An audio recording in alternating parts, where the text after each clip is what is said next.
Bonjour chers frères et sœurs dans le Seigneur, nous sommes aujourd'hui le lundi 5 mai 2025. Voici le texte pour cette pensée biblique quotidienne, Job chapitre 36 à partir du verset 22 jusqu'à la fin du chapitre 37.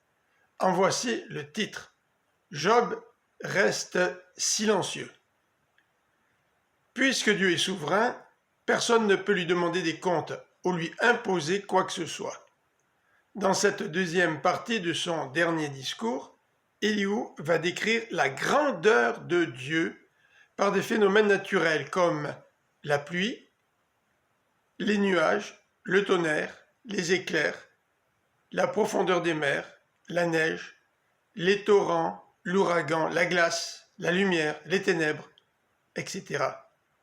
Devant sa grandeur, l'homme ne peut que célébrer et révérer Dieu. En écoutant ces paroles, Job reste silencieux. Il ne répond pas. A-t-il commis une faute inconsciente?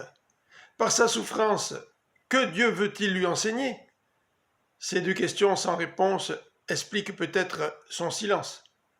Commence-t-il à comprendre qu'il n'aurait pas dû demander des comptes à Dieu? Élihu a affirmé que Dieu permet la souffrance pour renseigner la personne qui passe par une épreuve. Verset 15 du chapitre 36. Ces paroles sont vraies, mais ne correspondent pas à la raison invoquée dans le prologue.